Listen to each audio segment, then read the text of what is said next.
ಬಹಳ ಜನ ಪ್ರಯತ್ನನೂ ಮಾಡ್ತಾ ಇದ್ದಾರೆ, ಪ್ರಾರ್ಥನೆನೂ ಕೂಡ ಮಾಡ್ತಾ ಇದ್ದಾರೆ. ಸುರ್ಜೇವಾಲಾ ಅವ್ರನ್ನ ಕರೆಸಿ ಭೂಮಿ ಪೂಜೆ, ಗುದ್ಲಿ ಪೂಜೆನೂ ಕೂಡ ಮಾಡಿ ಹೋಗಿದ್ದಾರೆ ಸುರ್ಜೇವಾಲಾ ಬಂದು. ಹಾಗಾಗಿ ಏನೇನಾಗುತ್ತೋ ಬರೋದ್ರಿಂದಲೇ ಕಾದು ನೋಡೋಣ. ನಮಗೆ ಯಾರು ಮುಖ್ಯಮಂತ್ರಿಯಾಗಿ ಮುಂದುವರಿತಾರೆ, ಯಾರು ಮುಂದುವರಿಯೋದಿಲ್ಲ, ಅಥವಾ ಸಿದ್ದರಾಮಯ್ಯ ರಾಜೀನಾಮೆ ಕೊಟ್ಟ ಮೇಲೆ ಯಾರು ಬರ್ತಾರೆ, ನಮಗದು ಮುಖ್ಯ ಅಲ್ಲ. ರಾಜ್ಯದ ಜನ ಚೀಮಾರಿ ಆಗ್ತಾ ಇದ್ದಾರೆ ಕಾಂಗ್ರೆಸ್ ಸರ್ಕಾರದ ಬಗ್ಗೆ, ಚೀಮಾರಿ ಆಗ್ತಾ ಇದ್ದಾರೆ ಕಾಂಗ್ರೆಸ್ ಸರ್ಕಾರದ ಬಗ್ಗೆ. ರೈತರು ಇವತ್ತು ಸಂಕಷ್ಟದಲ್ಲಿದ್ದಾರೆ, ರೈತರ ಬಗ್ಗೆ ಕಾಳಜಿ ಇಲ್ಲ ಸರ್ಕಾರಕ್ಕೆ. ಬಡವರು ಬಗ್ಗರಿಗೆ ಒಂದು ಮನೆ ಕೊಡೋದಕ್ಕೆ ಸಾಧ್ಯ ಆಗ್ತಾ ಇಲ್ಲ. ಒಂದು ಗಂಗಾ ಕಲ್ಯಾಣ ಯೋಜನೆನೂ ಕೂಡ ಇವ್ರ ಯೋಗ್ಯತೆ ಕಾಂಗ್ರೆಸ್ ಸರ್ಕಾರಕ್ಕೆ ಕೊಡೋಕೆ ಸಾಧ್ಯ ಆಗ್ತಾ ಇಲ್ಲ.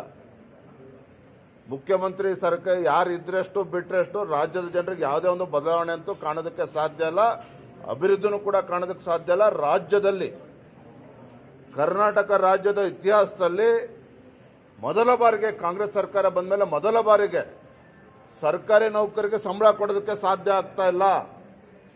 ಪೊಲೀಸ್ ಇಲಾಖೆಯಲ್ಲಿ ಸರಿಯಾದ ದಿನಾಂಕ ನಿಗದಿ ಏನಾಗಿದೆ ಸಂಬಳ ಕೊಡೋದಕ್ಕೆ ಸಾಧ್ಯ ಆಗ್ತಾ ಇಲ್ಲ. ಮೊನ್ನೆ ಮೈಸೂರಿನಲ್ಲಿ ಏನೋ ಘಟನೆಗಳಾಯಿತು. ಇವತ್ತು ಎಲ್ಲ ಕಡೆ ಪರದಾಡ್ತಾ ಇದ್ದಾರೆ. ಇವತ್ತು ಇರಿಗೇಷನ್ ಡಿಪಾರ್ಟ್ಮೆಂಟ್ ಅಲ್ಲಿ 2-3 ತಿಂಗಳಿಂದ ಸಂಬಳ ಸರಿಯಾಗಿ ಆಗ್ತಾ ಇಲ್ಲ.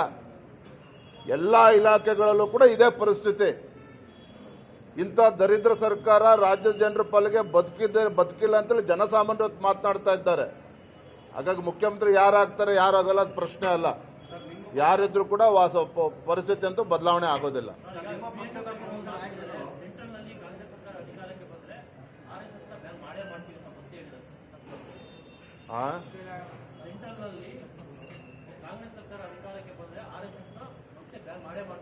ಮೂರ್ಖತನದ ಹೇಳಿಕೆಗೆ ನಾವು ಪ್ರತಿಕ್ರಿಯೆ ಕೊಡೋದಕ್ಕಾಗೋದಿಲ್ಲ. ಕೇಂದ್ರದಲ್ಲಿ ಇವತ್ತು ನರೇಂದ್ರ ಮೋದಿಜಿಯವರು 3ನೇ ಬಾರಿಗೆ ಸರ್ಕಾರ ಕೇಂದ್ರದ ಅಧಿಕಾರಕ್ಕೆ ಬಂದಿದೆ. ನರೇಂದ್ರ ಮೋದಿಜಿಯವರ ಜನಪ್ರಿಯತೆಯೂ ಕೂಡ ಜಾಸ್ತಿ ಆಗ್ತಾ ಇದೆ. ದೇಶವು ಕೂಡ ಇವತ್ತು ಅಭಿವೃದ್ಧಿ ಪಥದಲ್ಲಿ ಮುಂದೆ ಸಾಗ್ತಾ ಇದೆ.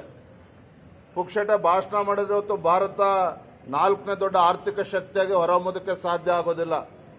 ಯಾವ ರೀತಿ ನರೇಂದ್ರ ಮೋದಿಜಿಯವರು ಕಳೆದ 11 ವರ್ಷದಲ್ಲಿ ಭಾರತವನ್ನು ಮುನ್ನಡೆಸ್ತಾ ಇದ್ದಾರೆ, ಅಭಿವೃದ್ಧಿ ಕೆಲಸ ಕಾರ್ಯಗಳು ಆಗ್ತಾ ಇದೆ. ಅದಕ್ಕೋಸ್ಕರ ಆರ್ಥಿಕ ಪ್ರಗತಿಯನ್ನು ದೇಶದಲ್ಲಿ ನಾವು ನೋಡ್ತಾ ಇದ್ದೇವೆ. ಪ್ರಿಯಾಂಕಾ ಖರ್ಗೆಗೆ ಏನೋ ರಾತ್ರಿ ಕನಸು ಬಿದ್ದಿದೆ, ಕೇಂದ್ರದಲ್ಲಿ ಅಧಿಕಾರಕ್ಕೆ ಬರ್ತೇವೆ ಅಂತೇಳಿ ತಿರುಕನ್ ಕನಸು ಕಾಣ್ತಾ ಇದ್ರೆ ಅದಕ್ಕೆ ನಮ್ದೇನೂ ಅಭ್ಯಂತರ ಇಲ್ಲ. Thank you.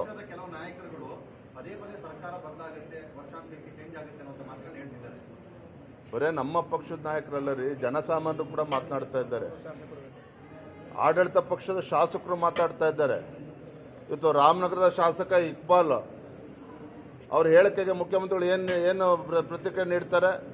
ಮೊನ್ನೆ ಹೇಳಿದ್ರೆ ಆರ್ ಅಶೋಕಿಗೆ ನಾವ್ಯಾಕೆ ಮಾತಾಡಬೇಕು, ವಿಜೇಂದ್ರಗೆ ನಾವ್ಯಾಕೆ ಪ್ರತಿಕ್ರಿಯೆ, ನಮ್ಮ ಹೇಳಿಕೆನೂ ಪ್ರತಿಕ್ರಿಯೆ ನೀಡಬೇಡಿ ಮಾನ್ಯ ಮುಖ್ಯಮಂತ್ರಿಗಳೇ.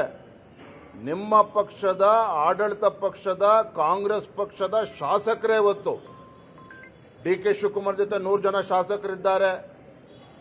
ಸಿದ್ದರಾಮಯ್ಯನವರು ಮುಖ್ಯಮಂತ್ರಿ ಆದ್ಮೇಲೆ ರಾಜ್ಯದಲ್ಲಿ ಅಭಿವೃದ್ಧಿ ಆಗ್ತಾ ಇಲ್ಲ, ನಮ್ಮ ಕ್ಷೇತ್ರದ ಸಮಸ್ಯೆ ಬಗೆಹರಿಸ್ತಾ ಇಲ್ಲ, ನಮ್ಮ ಕ್ಷೇತ್ರದ ಅಭಿವೃದ್ಧಿ ಆಗ್ತಾ ಇಲ್ಲ ಅಂತೇಳಿ ಆಡಳಿತ ಪಕ್ಷ ಶಾಸಕರು ಹೇಳ್ತಾ ಇದ್ದಾರೆ. ನಾವು ಗ್ಯಾರಂಟಿಗಳನ್ನು ಕೊಟ್ಟಿದ್ದೇವೆ, ಅಭಿವೃದ್ಧಿ ಕೆಲಸ ಮಾಡಿದ್ದೇವೆ ಅಂತ DK ಶಿವಕುಮಾರ್ ಹೇಳ್ತಾರೆ. ಸಿದ್ದರಾಮಯ್ಯ 5 ವರ್ಷಗಳ ಕಾಲ ನಾನೇ ಮುಖ್ಯಮಂತ್ರಿ ಅಂತ ಹೇಳ್ತಾರೆ.